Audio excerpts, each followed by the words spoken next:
Okay, so sticking with this theme of U.S. soft power in the global south, let's talk about the America's Partnership for Economic Prosperity, or APEP, which is hosting a trade ministerial in Quito, Ecuador. It's going on as we speak on August 1st. Ambassador Tai is down there. We've heard a lot about nearshoring in the APEP context, particularly focused around semiconductor supply chains.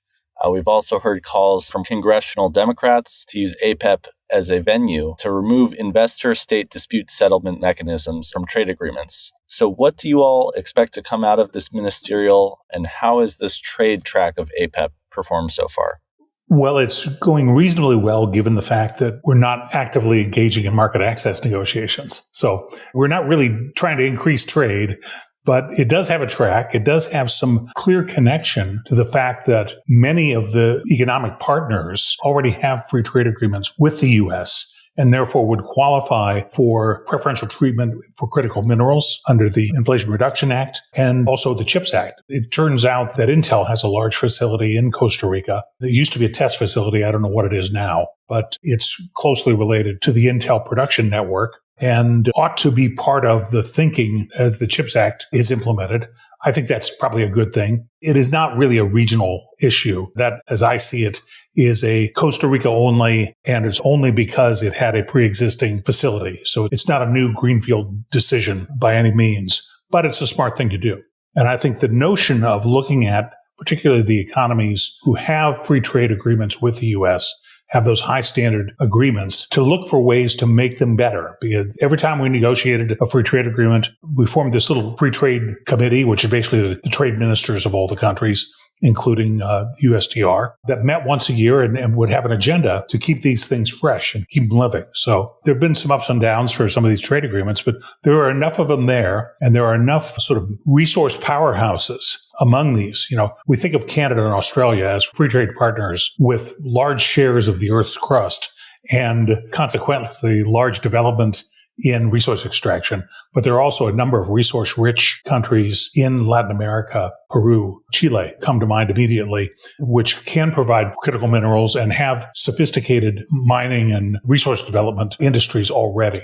So I think that part could work pretty well. You know, once again, the progressives' favorite little whipping boy is investor-state dispute settlement and protection of investors in general. I see this as, more scary stories about filed cases, and it's kind of tiring. I do remember the long debates during the congressional consideration of Trade Promotion Authority as it applied to the TPP, and there was a huge kerfuffle over an investor-state case filed by Philip Morris International against Australia for trademark problems. And their trademark was confiscated without question. And it was a big issue. It affected a lot of votes in the Senate. And it was a huge fight. And lo and behold, it was all about a filed case. When push came to shove, Philip Morris lost. And, Australia prevailed. So it's like, what was everybody so upset about? But really, I would prefer if the opponents of investor protections would just be more honest and say, we just really don't want investors to put money at risk in these developing countries. That's basically what they're saying. Just come out and say you're opposed to investment. You want nearshoring. Nearshoring requires investment, but you really don't want it to go there. So I wish they'd be more candid about that, but I'm not surprised. And frankly, while at one time investment treaties and investment agreements with arbitration as dispute settlement was one of the most popular improvements and popular agreements that existed in international commerce, they've fallen out of favor. Politicians don't defend them. So we're getting what we deserve here. Well, I want to come back on ISDS, but first a short comment on the overall thing. I was more of an optimist on go with this, Scott, and I think on APEP, I'm a little more of a pessimist than Scott. I mean, we have to differ on something. Sure. If you look at what the trade track has accomplished so far, not much. Yeah, that's the right answer. Not much. In February, they established a Council on Trade and Competitiveness. And that Council on Trade and Competitiveness has gone on to do the big step of establishing committees. And the committees are on trade rules and transparency, trade and sustainable value, and supply chains and inclusive trade and SMEs. So that's a bunch of committees. The overall council is going to meet twice a year in person. And then here's the action line. The council considered proposals for a work plan under the Committee on Trade Rules and Transparency, focused on activities to implement and build upon the World Trade Organization Trade Facilitation Agreement, as well as activities focused specifically on the digitalization of import documents. It's a long sentence. So what have they done so far? They've created committees and they've considered work plans. Have they actually adopted a work plan? Oh, no, not yet. Maybe they will today, but that would be a bold step. But even if they adopt the work plan, is the work plan going to be implemented? One of my passing frustrations in the trade business is it seems to be taking longer and longer to do anything. And we're spending more and more time creating structures and frameworks, all of which end up having a lot of talk, but are not producing outcomes that make any material difference for people that are actually in the business of buying and selling goods and services. So I think APEP is turning out to be a good example of that. On ISDS, I just make a commercial. The Scholl Chair published a paper on exactly this subject earlier this week on ISDS and APEP. And if you're interested in the ISDS issue and an elaboration of some of the points Scott made, go to the website, csis.org, and go to the Scholl Chair and look up our recent publications. Actually, it's our most recent publication, and you'll see it there. And I think a comment that is important in this debate that has been so frustrating to me is, the purpose of ISDS from the beginning has been to encourage outbound investment, to encourage foreign investment in these other countries.